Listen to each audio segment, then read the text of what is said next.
on how Norfolk residents are partnering with local businesses to shape their neighborhood story.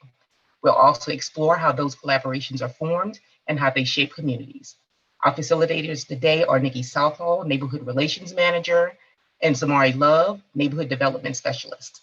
Our speakers today are Chantel Walton and LaShonda Williams Hall, Business Development Managers with the City of Norfolk's Economic Development Department. So again, I thank you for joining us this evening. And to get us started, I'm going to turn things over to Nikki and Zamari. Ladies. Hello, everyone. Again, my name is Nikki Southall, Neighborhood Relations Manager with Neighborhood Engagement. So we're so excited to start off our part 2 of our conference. Part 1 of our conference, we had our mixer last night. It was awesome. It was a little warm, but we had great food, great music, great entertainment, and more specifically, we had networking and engaging with our residents. And that's what's most important to us, is getting information out in a great, safe, and fun way. We had a wonderful speaker, and we just wanted to kick it off with getting to know everybody again. We've been in COVID kind of shut down, so we haven't seen each other in a while. So it was a great way for us to get together and get the information out that we needed. So our theme for this year, we've had our Mermaid Tales, positive pivots. And what that means for us is to not look back into 2019. We've gone through a lot these past 2 years. And so we really wanted to focus on what it means to move forward, what it means for your neighborhood and your communities to get together and really kind of come up with new ideas and new ways of doing things. And so we created these workshop sessions for you in mind to just give yourself a better understanding of what it means to move forward. And with that being said, I'm going to turn it over to my co-facilitator, Zamari Love, and she's going to give us some background into this specific session. So Zamari. Good evening, everyone. Thank you, Nikki. As Nikki said, my name is Zamari Love. I'm the Neighborhood Development Specialist for NSA 1. Today's workshop topic we wanted to share with you all because we want to get you thinking about ways that you can expand your idea of what your neighborhood is. For many people, a neighborhood is just the houses, the people, the sidewalks, the yards, things that you see right outside of your front door. But a neighborhood is more than that. It also includes the businesses, the local and small businesses that are right outside and inside of many of your neighborhoods. So we want to share with you with this workshop ways that you can start building those relationships with the businesses near you. And if you already have those relationships, how you can improve them even more and use them to create the communities that you want. So without further ado, we're going to turn it over to our team in economic development, Ms. LaShonda and Ms. Chantel, and we're going to let them take it away. So we hope you enjoy. Oh, and also just quick housekeeping tips. If you do have any questions or any comments, we do have somebody who is monitoring the chat. So feel free to ask questions and we'll make sure that we record those. And as time permits, we'll get to those questions and comments as needed. So thank you very much. Thank you so much, Nikki and Zamari. Good evening, good evening. My colleague Chantel and I are so excited about being a part of your NBN conference on this evening. Let me go ahead and share my screen.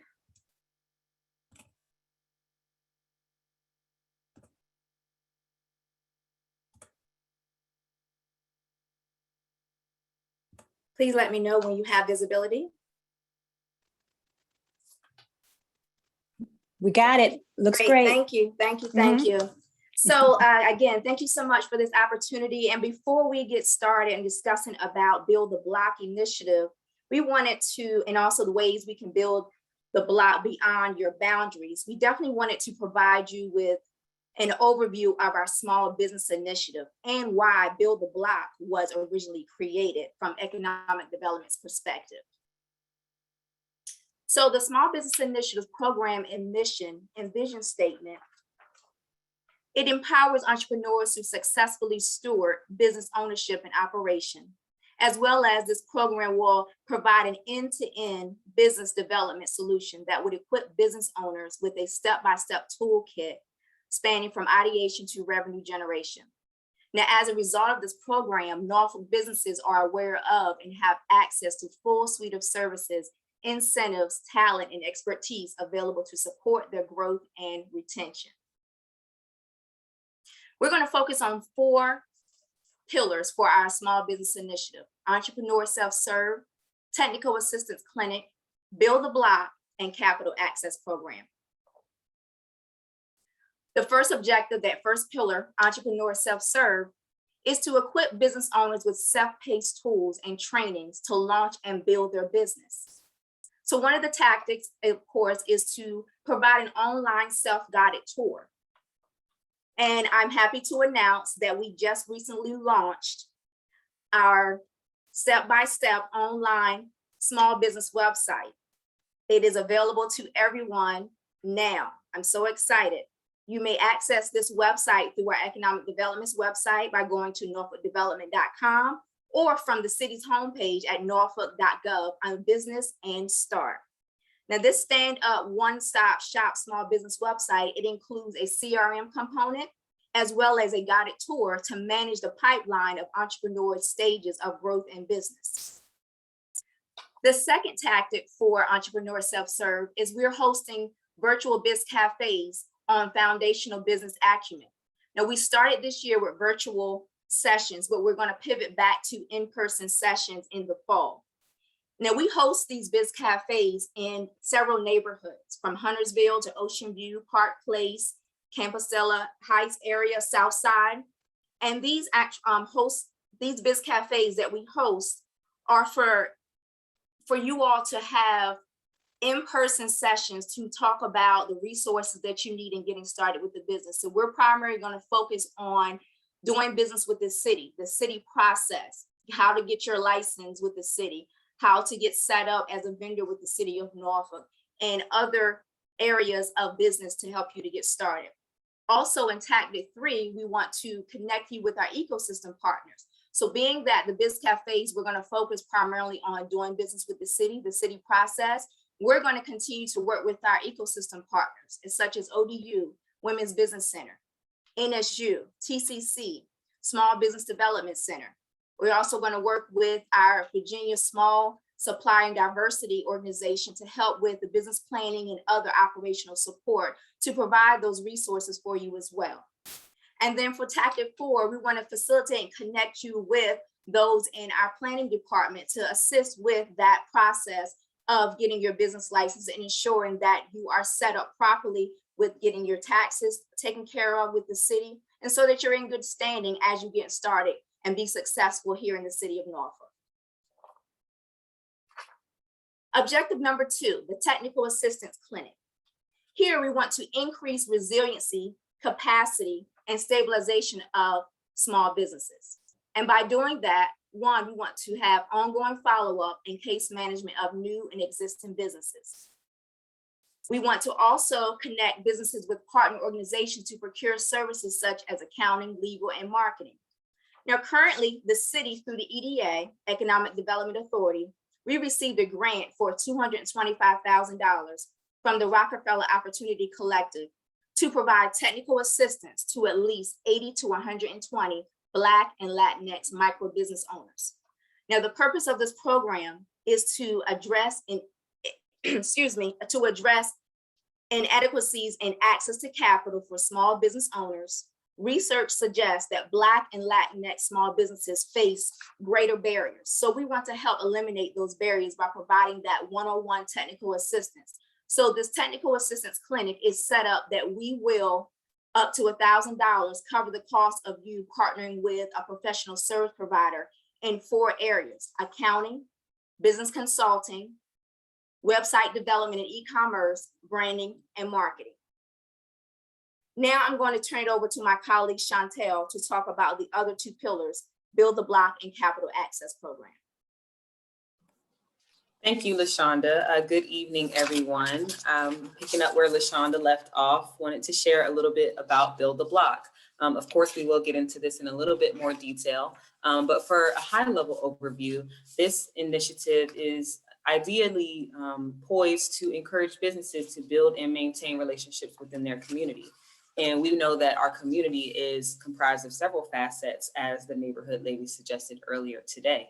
And so the first way that we want to go about doing that is facilitating the connection of businesses to business associations, civic leagues, task force, and other localized community groups so that they can build relationships, number one, but also create business-to-business opportunities. The way that we'll do that is by when we reach out to new businesses and get inquiries for new businesses and they tell us about the neighborhood they're looking into, we'd of course want to connect them with the community pillars in that neighborhood so that they can have a warm welcome and get started making a difference right away. Secondly, I will co-host community development business programming with other departments. Again, very much like what we're doing here today, we're really excited to partner and build the block with neighborhood services in addition to diversity, equity, and inclusion staff. Thirdly, we will source and promote shared services throughout Hampton Roads. So a lot of business owners, while they have folks in their neighborhood who may patronize, there is a larger Hampton Roads community that could also stand to benefit from those businesses. So we want to make sure that we are providing as much information as possible about businesses and resources that are available, not only here in the city of Norfolk, but in the region and beyond. Next slide, please. Thank you. Fourth here is the Capital Access Program. So as LaShonda mentioned, this program is intended to start you at ideation from, coming up with a business idea, getting your business plan formulated, connecting you with a service provider so you have that infrastructure.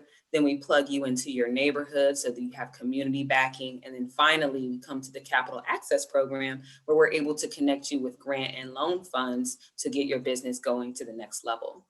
A couple of ways we go about doing that is by educating our potential applicants on readiness and documentation. So a lot of folks are really excited when we hear that the grant rounds are opening up, and we want to make sure that we are poising our entrepreneurs to not only access the funds that we have here in the city, but to long-term be bankable so that they can access other funds and monies that are available in bigger quantities.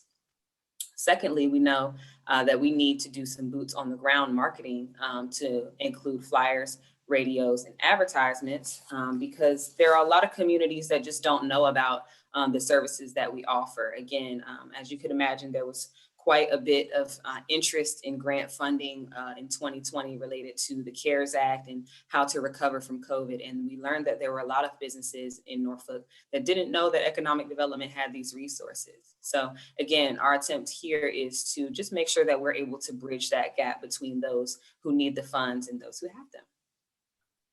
I think now is a great time to pause and see if we had any questions related to the 4 pillars. This part before we move forward into Build the Block specifically. Take a look here.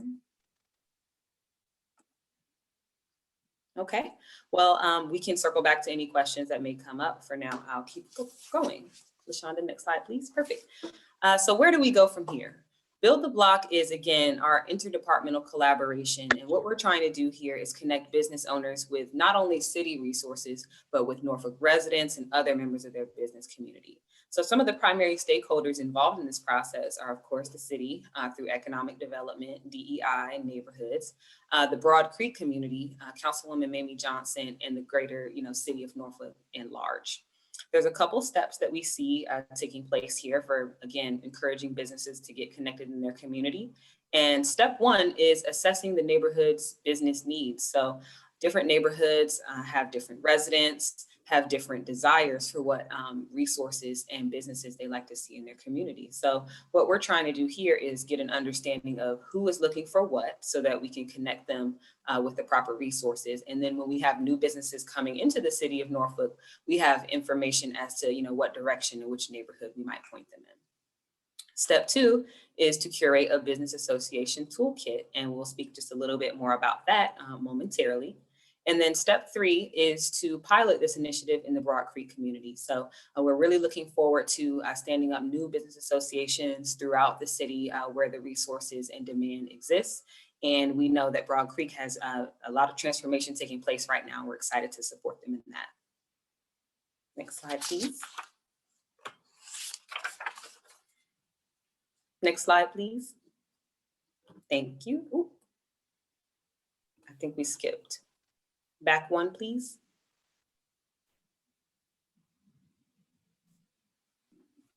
LaShonda?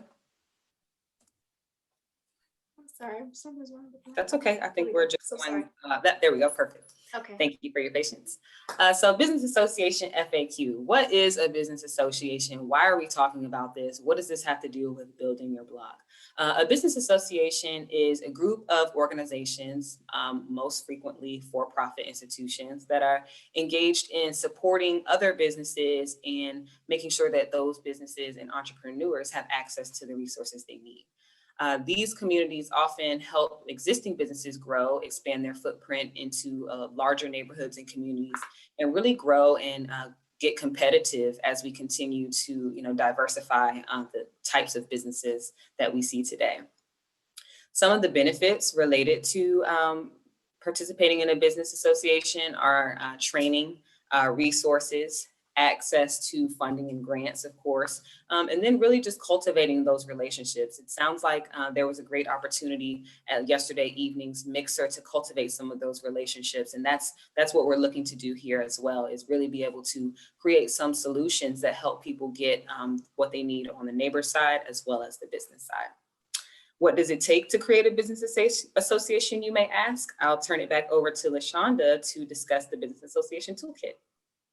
Thank you so much, Chantel. So as we begin to think about what you would need to create a business association or make a business association thrive, we begin to create this list, a business association toolkit. So as we're looking at this list, some of the things that we started to list was, of course, first things is step-by-step guide to starting a business association. What is needed step-by-step on how to stand up a business association in your neighborhood.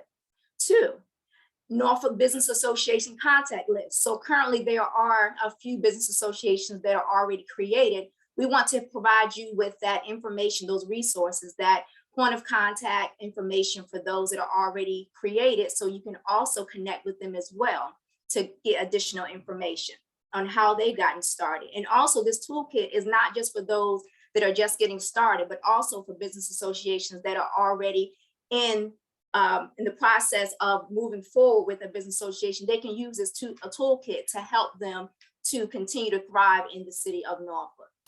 3, city department resource list and council administration. We want to make sure that you have a direct contact list of all of our departments and the resources and how to contact different ones within the city, and also who's on the council, who is your council person, and also how to get in contact with them as well. And ecosystem asset map, business resource partners, those that you can contact outside of our wheelhouse, those with internal department, but those that work with us outside of the city of Norfolk, some of our universities. We also have other organizations that provide business resources that can be a great asset to your business association. And then also we want to provide meeting templates, cover agendas, notes, etc., to help with that process in building up this business association. And then of course, we want to include our diversity, equity, inclusion resource list, including businesses, because we are striving as the city of Norfolk to be inclusive. We want to ensure that those who need more, get more, those who have an opportunity and have a fair opportunity to receive all the resources needed, including books, articles, and other media resources that will be open and available to you as well. Chantel, do you want to talk about now the business community relationship? Oh, I'm sorry. Before we do that, I definitely want to get your feedback at this stage to find out what would a neighborhood and or business owner need to help stand up a business association. Or if you're currently part of a business association, what are some additional resources that we should consider as we're building out this toolkit?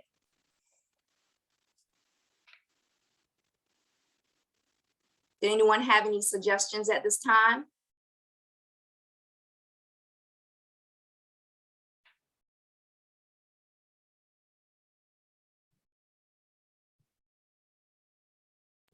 Looks like somebody said, I'm sorry, go ahead. I didn't know if you were looking, Chantel.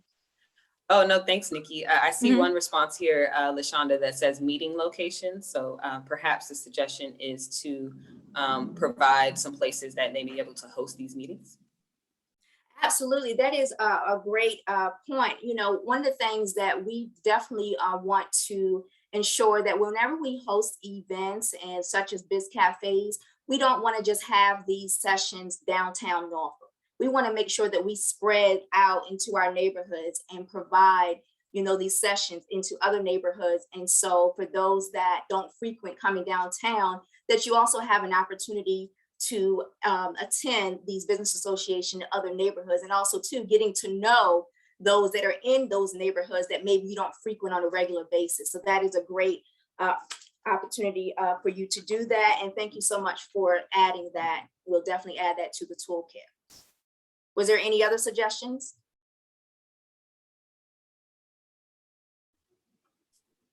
Another question came in. Does this include a step-by-step guide for creating a board, bylaws, opening bank accounts, etc.? Yes, we're definitely looking into a step-by-step guide in creating the bylaws. Definitely, we're going to be reaching out to some of the current business associations to get some of their feedback and how theirs were created. Now, as far as the banking is concerned, we definitely have to do some more research on that as far as the membership fees and all of that, because there are some other things that we want to consider as well when it comes to membership fees. But we'll definitely add that information to the toolkit.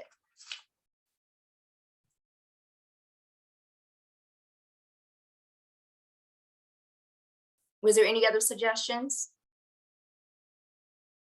This is great feedback. Thank you so much.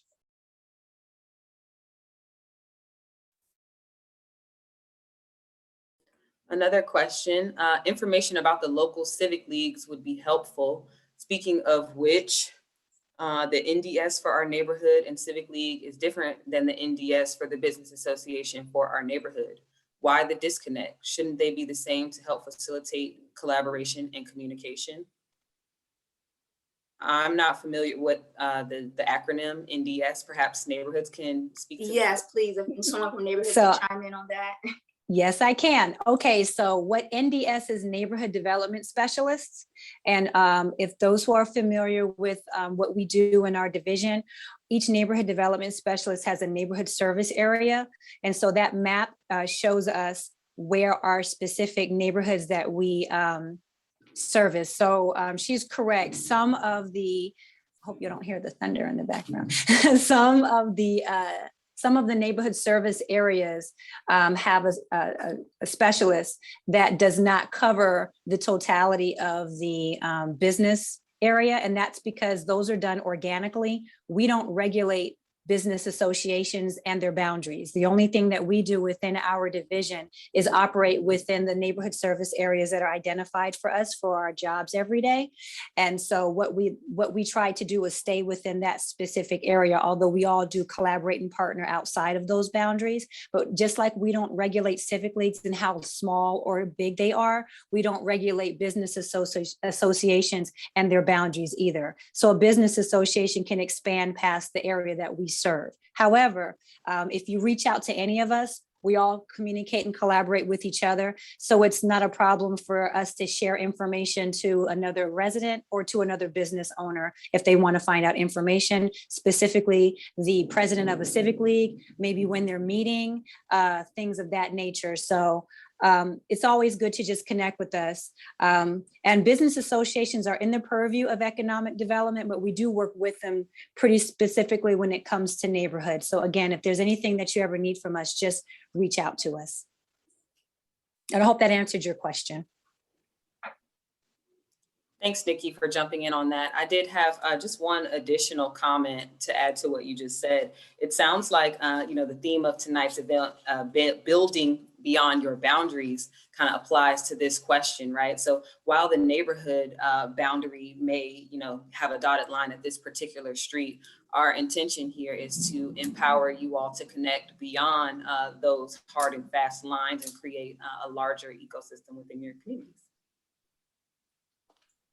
Yeah, and I'll just say Jim added the NSA map in the chat there for anybody who's interested. You can find the map there of our service areas and how they're split up. And then Jackie Glass, it looked like you had your hand raised. Did you have a comment to make? I did. As Nikki was talking, I was like, I typed, is there a minimum? So if I heard you correctly, there's no minimum amount of businesses to start an association.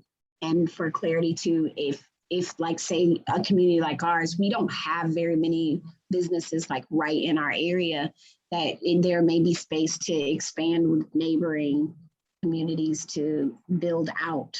That I heard, I was just making sure I heard that correctly. I think I did.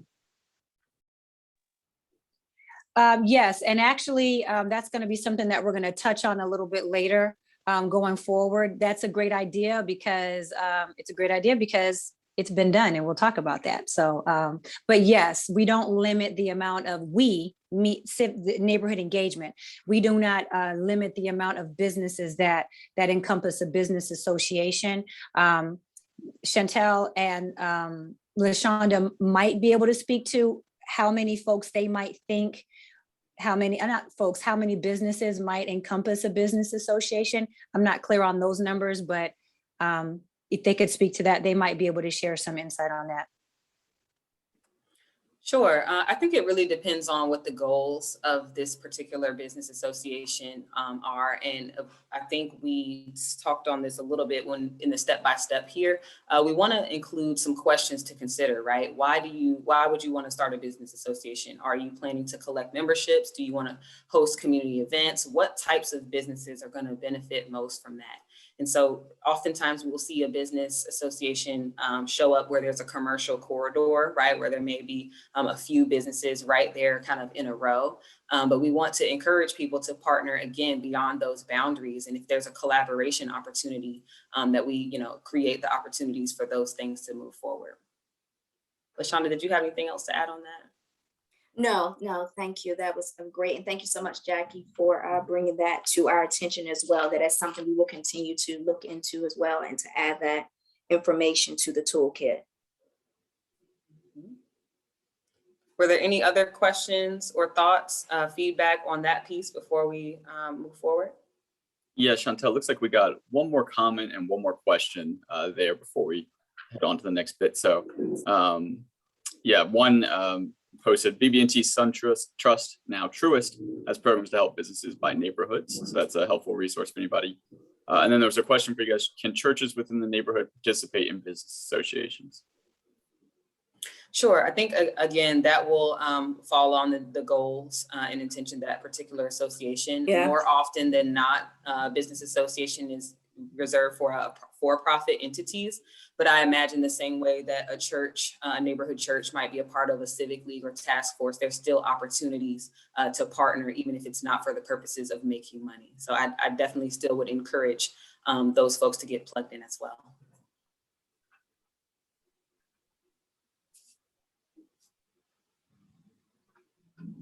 Okay. Thank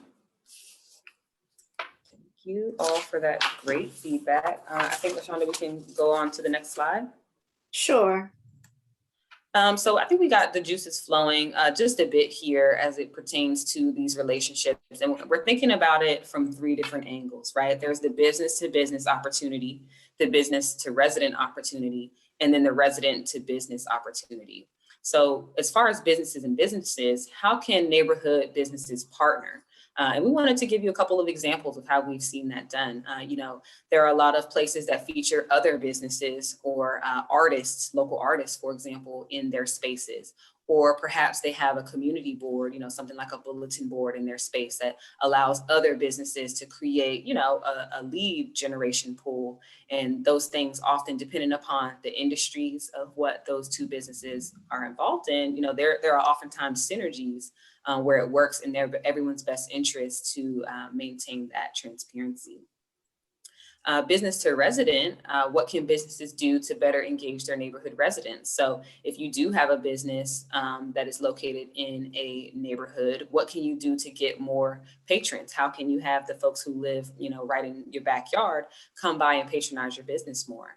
A couple ideas for that would include hosting community events, creating any sort of reward or loyalty incentive, something like where you have a punch card or buy one, get one free, or referring a friend. And then even a step further than that is employing locals. And a lot of neighborhood businesses have part-time opportunities, things that, maybe a local teenager or just someone who's willing to kind of plug into the community in that space. There's definitely an opportunity for businesses to engage their residents in that fashion.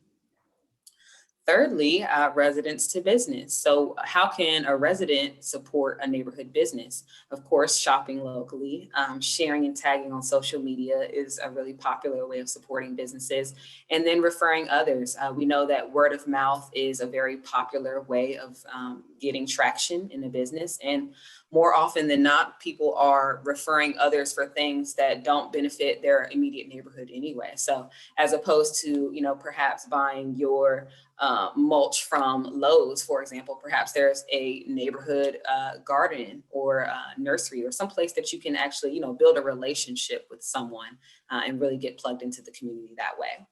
So on this thought, we wanted to pause here, reflect with you all again. Are there any other opportunities that you've seen in your particular neighborhoods that you liked? Is there anything that you would like to see? What are you all's ideas as far as how those things can intersect in the future?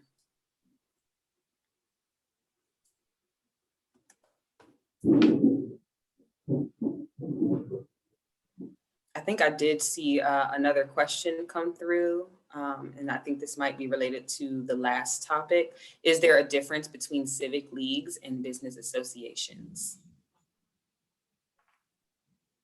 I think I see Nikki coming.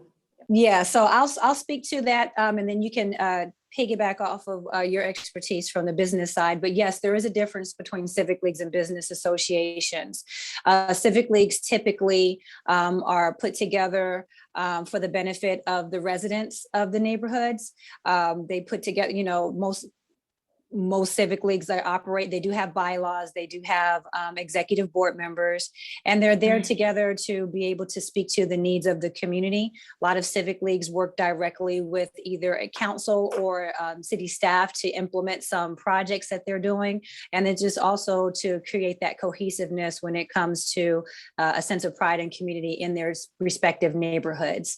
A lot of civic leagues will branch off into creating a business association just based off of the demographic and the area that they're in. So you might start to see some of the larger business associations form in the Ghent area, so to speak, because there's a lot of commercial business in that corridor. You're starting to see a larger presence of a business association in the Ocean View area because more businesses are coming. So I believe that strong civic leagues really tend to cultivate, from what we see and what we see in neighborhood engagement, you start to see the strong civic leagues will cultivate a business association. So they go hand in hand, but they are separate.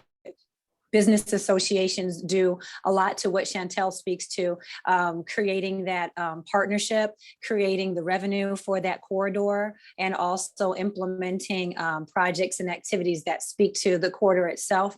And a lot of times they collaborate with the civic leagues on that. So they'll overlap with each other, but they do work separate. Sometimes you might see business associations and civic leagues come together on larger projects with the city when it comes to advisory committees and task forces. And you're talking about on a larger scale, some of the larger scale projects that might be coming up. Some have already passed, some are going towards the future. And also you start to talk about what does a civic league and a business association look like coming together to some larger projects in the future. Like I think Chantel noted, or LaShonda might have said something about the Broad Creek area. So those are things that we look forward to, and we just try to help cultivate those relationships, and we advise as necessary. And as always, we just, stand by to make sure that we're here to support each other because they do overlap. And if you wanted to add anything to that, Chantel or LaShonda, you can. Sure, I just wanted to add from economic development's perspective, you think about an entrepreneur is first a resident.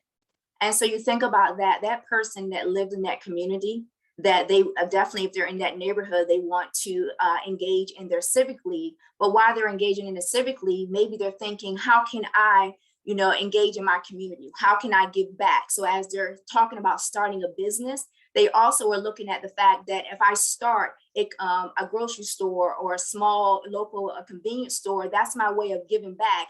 If there is maybe area where there's a lack of fresh fruit or a fresh, other produce in that community, then say, well, it'd be a great idea for me to start a grocery store in my community, that's my way of giving back. So you look at it that it is intertwined, civic league into a business association that you start as an individual entrepreneur into your civic league, but then you move to also being part of a business association if one has already been created in that neighborhood.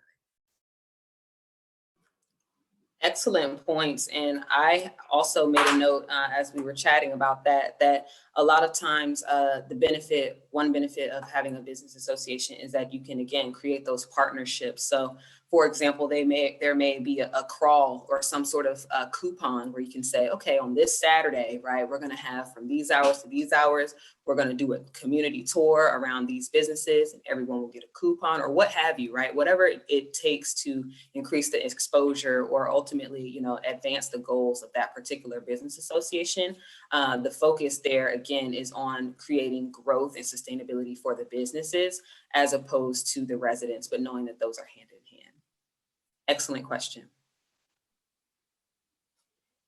Were there any other thoughts or feedback related to this piece? I think I see Jackie. Did you have your hand up? Did you? Yes, ma'am. I'm not the best typer, so I. Oh, it's okay. I raise my hand. So like with the community and business relationship, one thing I was thinking about is how there are a lot of like home-based businesses too, like that can be included. And sometimes like, I know that in our neighborhood, there are graphic designers and people that do these different things that are out of their home and like figuring out ways to build relationships with them to even do like service bartering. Cause like, I think we had someone that did it and did graphics and then helped us design the stuff for the neighborhood. So like building relationships with those non-traditional brick and mortar spaces. And a discussion our board was having recently, there was a business that came to the neighborhood, maybe right during the pandemic, that like does pressure washing and stuff.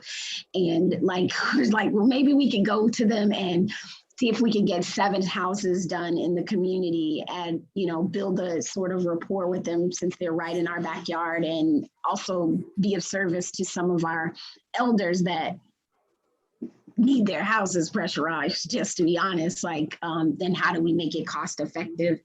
And then I think you said a business to resident or resident to business. I think I was a little stumped there, but I think we have newsletters and like adding them to our mailing lists and stuff like that. Maybe another means to build that sort of overlay, because not everybody's on social media. But yeah, that's what I was thinking. Bartering services, I guess, too. That's a great point. Yes. Go ahead, Nikki. I'm sorry. We call that assets. All the neighborhood engagement people are like nodding like this because we call those community assets. And so every neighborhood has assets like that. And we encourage our residents and civic leagues to really tap into the people that live in your neighborhood. These are your former teachers, your public service folks, your former military, your current military, retirees. There's a lot of people within your neighborhood that has the asset to do those things. Some of them might operate at a small business. Some of them might have just had the tools to be a small business, but maybe their life took a turn and it went in a different direction. But that doesn't mean that they don't have that business savvy asset that you might need in your neighborhood. So we always encourage residents and community members of their civic leagues to think beyond their boundaries of what a business looks like and how it is shaped. So to Jackie's point, there are a lot of small businesses and homegrown businesses right within your neighborhood that can really offer services if you stretch yourself and extend yourself. So that's a good idea. Thank you for that, Jackie. Definitely. I think it kind of speaks a little bit to what we spoke about with the bulletin boards. I jotted down a note, maybe it's a business card bowl and it's kind of a take one, leave one, right, at the register. As you're checking out, maybe there's an opportunity to see, you know, oh, these other businesses are right here. I wasn't aware. Let me leave one of my cards and perhaps take one and learn something about something that's, you know, right here and accessible to me. Another thing I jotted down was cost effectiveness. And I think as businesses continue to find those synergies between their partnerships, it may make sense for a barber shop and a restaurant to partner up one day, because it's going to be a long wait. So we want to be able to have someone, back to school haircutting. We have a vendor on site that's going to be able to do X, Y, and Z, right? So just looking for ways to get creative, and again, share with people that the businesses and the people in these neighborhoods want to participate and connect and support. We just want to make sure that they have the means to do so.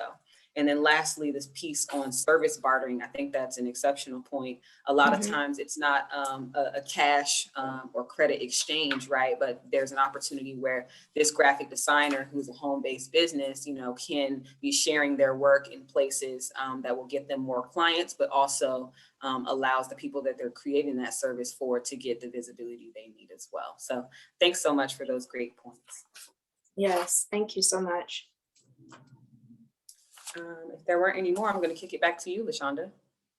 Okay, so we have one last slide here that we just wanted to discuss. And as Chantel was stating about the business to resident relationship, we wanted to spotlight just a few businesses. And I know there are so many businesses that are in Norfolk that also provide this space and other opportunities for you to connect with them. But these are just a few that we wanted to spotlight. For instance, Jollity Income. How they give back to their community is that they host community events in their space. This is a small businesses on Granby Street, on 21st Street, that is a party store, but they also have space where you're able to use to have meetings and other events. And by the way, they're also gaining exposure to their business as well. Coastal Coffee. It is actually owned by a local church, and they also is a coffee shop, but they also have space available. And on top of that, they house community assets like a garden and partner with local farmers market as well. So that is a great opportunity for you to partner with Coastal Coffee to help out with the garden, and also as well that you can utilize the space and get a nice cup of coffee and meet someone new. And of course, Norfolk Smoothie. It is on Granby Street as well, and it makes friendly sidewalk connections and invite customers to come in. Sometimes as you're taking your walk in the neighborhood, sometimes people may not want to actually walk into your business at that moment, but just being able to connect with those that are in your neighborhood, maybe just come outside of the four walls of your brick and mortar business, and just say hi, just to say, how are you doing today? Not to give them the whole rundown about what you're trying to sell or your products, but just making that connection, letting them know, hey, I'm here, I'm open for business, I'm here in the community. If there's anything I can do as a small business owner in your neighborhood, please feel free to reach out to me. And please let me know if there's anything that you see that I can make changes to help better my business. So we want to work together, but some of these businesses have actually taken that step forward to engage in their community. So these are just a few examples that we wanted to touch on as well. And again, Chantel, did you have any other suggestions or anything as it relates to these examples? No, I think you nailed it. So this concludes our presentation of the Small Business Initiative and Build the Block Beyond Your Boundaries. Thank you for this opportunity. We're going to turn this workshop over to neighborhood engagement. Please let us know if you have any additional questions, comments, and also too, we welcome your feedback. We really appreciate you taking the time out to just listen to this presentation. And again, if you need to reach us, please feel free to contact us via through our website at norfolkdevelopment.com, or you can actually contact us and we'll make sure we'll put our information in the chat. Thank you.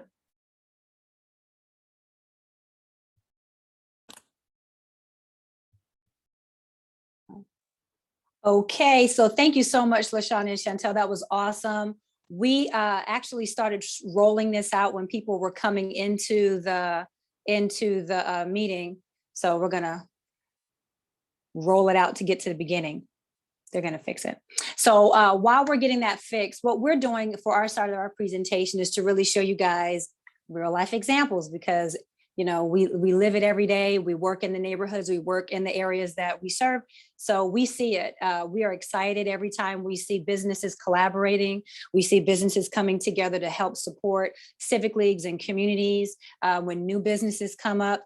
So when the information comes up, we'll start to tell you all about some of the collaboration business and tips. But before I get started with that, I was talking to my partner, Zamari, and we were talking about how businesses really can't survive without customers, right? So when you have a business in your neighborhood, it's always important to be able to focus on how you can support them, which is what Chantel and LaShonda were talking about. So when you have the businesses, support them, because of course they're not going to survive.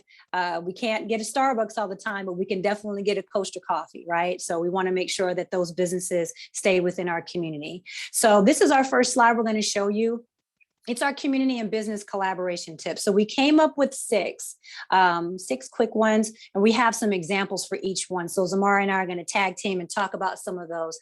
And the first one, well, just quickly, we'll go through them. Offer small businesses ad space in your neighborhood newsletter. Connect with a local real estate agent who lives in your neighborhood, seeking monetary and in-kind donations for neighborhood projects. Invite local businesses to give residents hands-on learning sessions, and connect with surrounding civic leagues beyond their boundaries to better support and patron local businesses as a means to market and highlight your area of the city, and also to host community meetings and events at restaurants and businesses to support in your neighborhood. So our next slide is going to show us number one.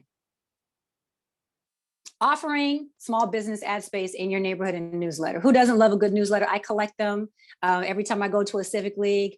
I like them. I like the shiny ones. I like the ones that's packed with information. East Ocean View Civic League has probably one of the most action-packed newsletters I've ever seen, and it's because they fill it with ads. They fill it with their ads in their entire corridor. And so we just encourage civic leagues to reach out. A lot of them are avenues for revenue for the civic league.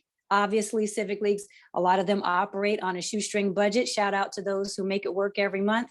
So putting advertisements in your newsletter is helpful. It also helps the civic leagues, but it also helps these small businesses, gets the word out. And so just take a tour, look around you, 360, see what's around you, and see if they can advertise for a small fee to put into their newsletter. And I'm sure that you'd be surprised at how many civic leagues will get advertisements based off just asking, could you support? So that's the first one. And I'm going to turn it over to Zamari for the next. Thank you, Nikki. So this next tip of connecting with local real estate agents goes back to what Nikki and Chantel were speaking about, noticing the assets in your neighborhood. Real estate agents can play an active role in civic leagues by providing information about the housing stock and by marketing those neighborhoods. So it's a good idea if you have some real estate agents in your neighborhood. We talked about some of those homegrown businesses. That can be an opportunity to build relationships and to market your neighborhood and tell your neighborhood story, so that those real estate agents can go and tell your story as well. All right, and next up is getting donations. Seek monetary and in-kind donations for neighborhood projects. I know that this is a big one, and we're going to lean on somebody in the audience. Let me see if she's still here. Is Miss B. Garvin Thompson from Huntersville here? Let's see if she's still here. If she's still here, I'm going to ask her to speak to this, because I want to make sure that I don't mess her story up. But if she's not here, oh, there she is. Did you unmute yourself, Miss B? Okay. Can you tell everybody what this slide is all about? Because this was so exciting. You guys partnered with a local builder. And can you tell everybody what that was about, please? Yes, good evening, everyone. And thank you. Thank you for highlighting our partnership effort. What you see here is a result of a partnership, as you see, with DT Builders, where we shared our vision with the contractor and shared our vision, our long-term vision with the contractor. There's some awesome building that's going on in the neighborhood. We have an average of 5 contractors that are developing housing, but this particular builder took the time to attend Civic League meetings.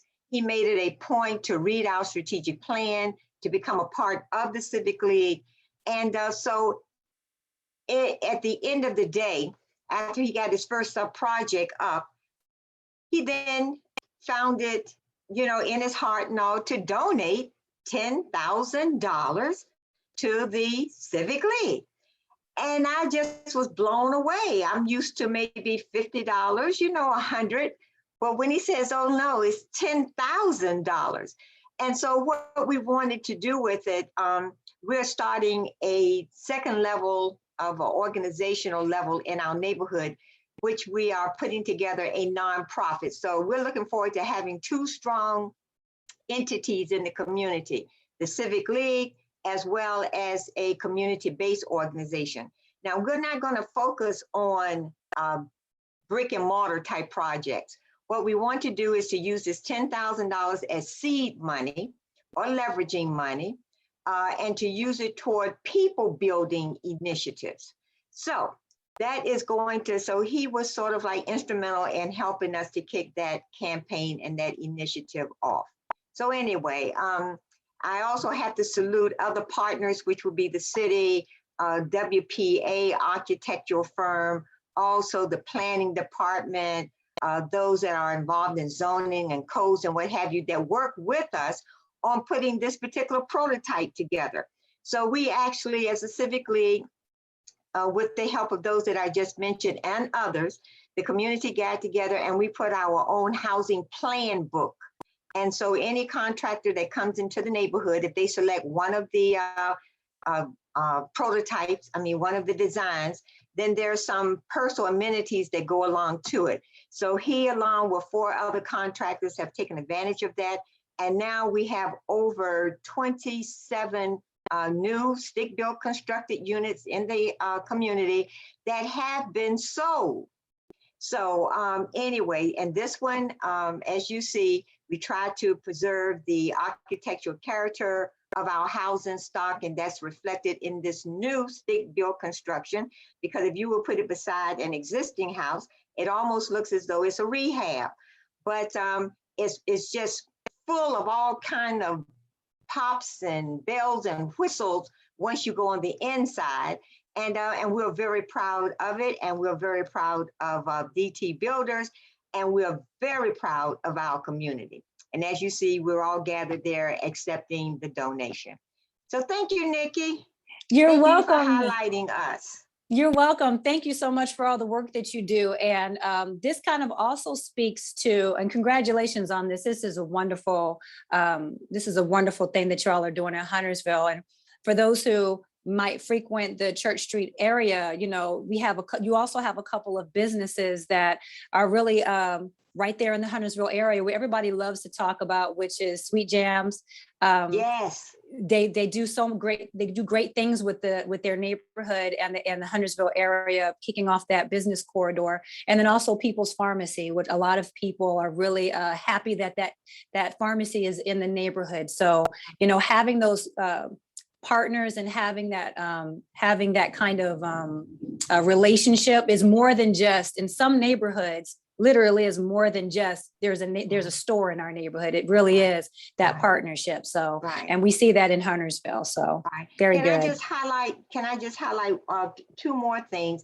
You sure can. Have the partnership with DT Builders, and please, we raise up Sweet Jams.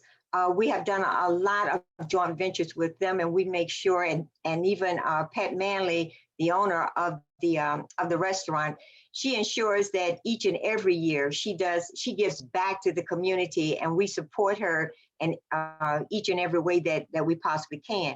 And what I also would like to share is that don't be intimidated about going across the street. And when I say go across the street, not just on the fringe of your neighborhood, but go, you know, like over, you know, one or two streets over, because 1 or 2 streets over from us would be a branded organization known as HRT. Now, HRT is a quasi organization. They cannot give per se donations to a community, but when you have 2,500 employees, and several of those employees are part of a union, the union works as an independent entity. They look for community service projects and what have you. So we have partnered with them on an occasion. So anyway, financial institutions that are right across the street from you. So don't be intimidated by the size. and definitely not by the name, because you have folks that work within those organizations that can bring resources or assets to your community as well. So anyway, I just wanted to mention that. Thank you. Thank you so much for sharing your story. We appreciate it. And so our next slide is going to be about inviting local businesses to give residents hands-on learning sessions. So we spoke to this earlier with LaShonda and Chantel with the Biz Cafes. Biz Cafes have been all over the city, and if you haven't been to one, please go, because they're offered in local shops. I know that it's been at Coaster Coffee, it's been at Southside, it's been now, this one is at the Y on Granby Street, and so they're economic-led an economic development-led Biz Cafe partners with the local consulting firm to share tips and for business owners and residents. So the Biz Cafes have done everything from sponsoring pitch competitions to tips to be able to sustain your business. And this is coming directly even from economic development. So there's other ways that we have businesses that reach out, but we wanted to share this one because it's in a neighborhood, it's in a community, and it's also part of the city as well. So you're up next, Amari. This next tip is to join forces with other civic leagues, other neighborhood organizations to promote and market the businesses in your community. This is something that Ward's Corner does with their organization, Ward's Corner Now. It's a combination of civic leagues that join together to promote their neighborhood and their businesses. Other ways that you can do this is by inviting businesses to your civic league members, having them participate in your task force meetings if you would like. And also, a lot of the business associations also have resident membership. So even if you don't own a business, you can still be a part of a business, some of the business associations, and that can be your way of giving back and supporting your local businesses. I was looking at the chat. I'm sorry, I'm multitasking. So the next one is to host community meetings and events at restaurants and businesses in your neighborhood. So Dirty Buffalo did a Christmas dinner at for the Lake Whitehurst West Civic League, which was really awesome. Let me just check and make sure that the Proctors may be back, but if not, I think I've been around them enough to know what they do. We'll just wait and see. Well, we'll wait for the next slide because they'll be on the next slide as well. But community meetings and events at restaurants and businesses is awesome. I know that that Coaster Coffee is one of those businesses that hosts not only civic leagues, but also business associations as well. Before the Ocean View Business Association got too big to be in their meeting room, they host them monthly in the morning. They have great coffee and great muffins. And so they, and I think I want to see my friend Sherry Hogue is in here, and met with her a few times over coffee, talking about some block by block grants for her neighborhood. And then also Sherry was part of the East Little Creek Business Association. And I helped with that organization to really get it off the ground, to be able to reach out to some of the businesses along East Little Creek Road. And we had a successful start with that. So hopefully we'll bring that back together and pull it back together. COVID really did change a lot of things with some small businesses. And so sometimes you just have to take a step back, reassess, but don't quit, don't give up. The businesses are there and they still need our support. So there's plenty of businesses across the area, not just East Little Creek, but I remember helping them and getting things off the ground. So it's a great opportunity for businesses to come together. There's lots of places for businesses to help, especially with civic leagues now. They might be trying to find a place to meet. So if you find a local business that has some open space, reach out to them. Like Ms. B said, go a couple steps down the street, go around the corner, see if there's somebody that's there that can help you and see what they say. So it doesn't hurt to try, right? So our next slide that we're going to talk about, which is there we go. So Uplift Awards. This is kind of segueing into the latter part of what we're going to talk about. But we had the Proctors on. I think they might have stepped off the call, but we wanted to highlight this because there's businesses that were nominated for Uplift Awards in 2020 for being involved in their neighborhoods. So Coastal Ride was a part of it. Freshtopia with their bike rides and all that they've done in the Park Place community. And I think I see some Park Place folks in here. I see Mr. Johnson here. Did you want to speak, Mr. Johnson, about what your business associations and some of your small businesses have done in your corridor? That might be something interesting to talk about if you don't mind. Sorry to put you on the spot. We know you know some things, Mr. Johnson. Well, okay. Our newest, can you hear me? Yes, we can. Business Association is the Historic Railroad District, and that involves 2 breweries and a number of restaurants, Hanson Biscuit, Toast, and so forth. All of them are involved with the community. They have provided gifts during the holidays. They've also provided what we call gifts to become members, and also meeting places. We've met at Vale Brewery. They have a place upstairs. And Toast is offering a place for us to meet. And when you talk about Freshtopia, which is located on 35th Street in the Business Association, they provide all types of sites for the community, such as they provide computers when the library closed down. They provide places for the kids to go for reading and so forth. There's a building down the street from there where they provided different activities for them to be involved with. So our Business Association have definitely been involved with the community, and I'm hoping that as time moves on, we will have more involvement. That's good. Thank you so much. Thank you so much for that. Oh, yes, fine. you all. That's okay. I know I could count on you. That's why I picked you. I just scrolled through and I saw you there. So I thank you for sharing, Mr. Johnson. But this is an important piece to it, because when we did our Uplift Awards, it was basically highlighting individuals, small businesses, nonprofits, just anybody that had anything to do with keeping neighborhoods and communities afloat during COVID. And we recognized them last year in a drive-through, COVID safe presentation outside at the Tides Park in the parking lot. And so we had all these businesses that came out. And so Coastal Ride, Freshtopia, and Penguin Snowballs were some of the businesses that were recognized by people within their community. And they recognized them for all of the good things that they did. Penguin Snowballs is located on Little Creek Road and near the Roosevelt Shopping Center. And they have partnered with so many businesses and other organizations up and around the Little Creek area and also Ocean View. They employ young people in their business, and they are really happy to always be a part of the community. So I'll speak on their behalf because they could have been here. They couldn't be here to speak on that. So that's a great thing that they have to offer. And if you have a small business that you want to recognize, we're going to talk about that in a second as well. So what's our next slide? The Expo. Our Neighborhood Expo is coming up.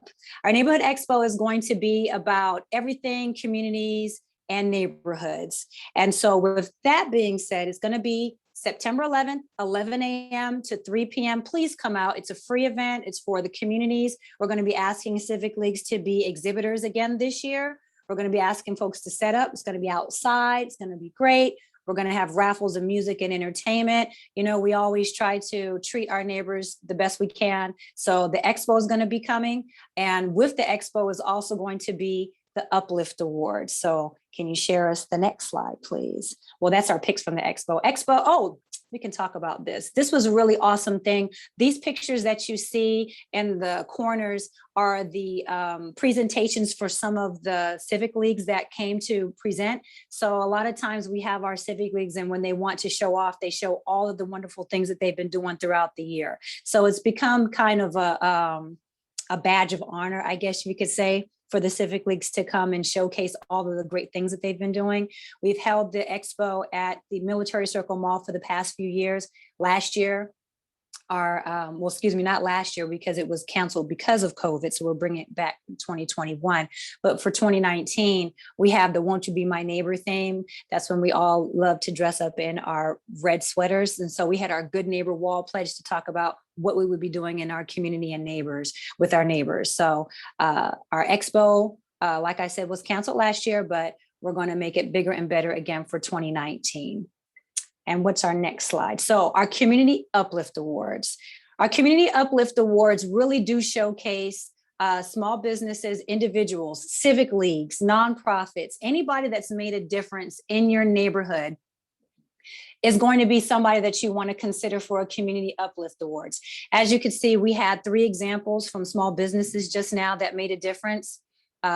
Coastal Ride, Freshtopia, and Penguin Snowballs. If there's somebody or an organization or a civic league or a business or anybody that you know that has made a difference, this is the time that you want to be able to communicate that you appreciate what they do. So we're accepting our nominations from July 25th through August 27th, and they're going to be presented at our Neighborhood Expo on September 11th. You can go to www.norfolk.gov. I said that last time, norfolk.gov/expo to get more information and to get the nomination form. And hopefully you've been thinking during this presentation about a neighborhood or a civic league or an organization that has kind of done some really good things in your community that might want to be recognized, and you might want to be that person that recognizes them. So think outside your boundaries, think outside your neighborhood, and consider doing that for somebody that's been doing some great things in your community. And that's the end of my slideshow. But what we'll do is go through the chat. I was talking, and I think there might have been some questions that we wanted to go through. So could we go ahead and just, Doug, if you don't mind looking at the chat to see if there's anything that we missed, and if there's an open time for conversation, comments, or questions, we can do that now. So let's see what we got. Yep, so I see two comments that were made as resources from the Crossroads Civic League. They recommend using your assets like Google Business Profile or the Google Business page to research and reach out to businesses in your neighborhood. Those are the comments and questions I see so far. But please feel free at this point, if you have any questions, comments, suggestions, please feel free to raise your hand. You can go ahead and post in the chat. We'll be monitoring both if you have any questions. And I think, did somebody ask a question about, whoop, my phone was about to fall off. Did we talk about, did I see somebody? Oh, does anybody have information on National Night Out? Yes, we do. There's National Night Out's going to be held at some of the smaller neighborhoods that are doing specific neighborhood events. So there is not a large scale National Night Out for the city of Norfolk this year, but we always encourage all of our neighborhoods to do their own National Night Out event, regardless of what is happening on a larger scale. But it's just some of the neighborhoods that traditionally have National Night Out will be highlighted, but nothing of the larger scale. I think COVID kind of took everybody for a tailspin. So I think we're all going to be challenged to come up with better ideas and more participation, which means everybody on this call, when we have an outward facing event, everybody's coming, because we missed so much stuff for the past year. Is that right? I hope so. All right. Does anybody have any other questions, comments, considerations, or suggestions? I see a couple more, Nikki, that I had originally overlooked while sharing my screen. So they asked, one resident asked Ms. B and Ms. Nikki, can you provide your contact information? I think we could do that as a post-meeting follow-up, or you can post in the chat now. Yep, I'm just sending mine right now. There we go. And another Crossroads comment. So we have Crossroads has found a new home of the Tidewater American Legion. So we're finding them to be a great new partner. So that's another great example of finding a organization or business in your neighborhood that to partner with and to work together with. Looks like Raven shared Miss Garvin Thompson's email there if you would like to research that. And then there we go. I say I'm caught up as well now. And then last comment, Crossroads Civic League again, as a business, make sure your Google Business Profile is up to date. So as a community partner, as a business, something to help your businesses in your neighborhood with is to make sure their information and their profile is up to date. And for our businesses on the line tonight, make sure your profile is up to date, because that is the first place a lot of residents will go to find out more about your business. So thank you for all the suggestions from residents, particularly Crossroads there with a couple. So thank you guys. Thank you. Thank you. So we're rounding off. We've got just a few more minutes left. I know our cutoff is at 7:30. Is that right, Del? Now, we don't complain if we leave early. I will just put in a small little plug. Jeopardy comes on at 7:30, and LeVar Burton is hosting for the first time. So we'll be getting off. So I want to make sure that I can't do my Star Trek thing. But anyway, so are there any other questions or comments, concerns, or considerations anybody wants to share? As we say, all minds are clear. Oh, we have one more question about the gamma. Okay. So Sherry said if businesses have questions about the gambling page, they can reach out to her. So Sherry can, if you wanted to, did you want to share your contact information? And That's not me. I'm sorry. Who is, that's Yeah. not Sherry. That's, is that Gary? Yeah. Okay. If you wanted to have that information, you can reach out to Crossroads if you have any information about that, if you want any information about that. Any other questions before we close out? Well, do you want to, should I kick it back over to Kim? Is Kim still on the line? I'm still here. Okay, thank you, Kim. Well, I want to thank everybody for coming out tonight. A special thanks to Chantel and LaShonda for such an informative presentation on how neighborhoods can work with local businesses to improve and enhance their communities. So as we said, this is just night one. Night two is tomorrow evening, same time, 6 to 7:30. And so we hope that you all will join us again for that topic. I believe it's the game. So we'll be talking about some internet connectivity and staying connected virtually and things like that. So without holding everyone too long, thank you again for coming out. Our doors and emails are always open. So if you need anything for neighborhood services, always reach out to us. And everyone have a pleasant evening and stay safe. Thank you.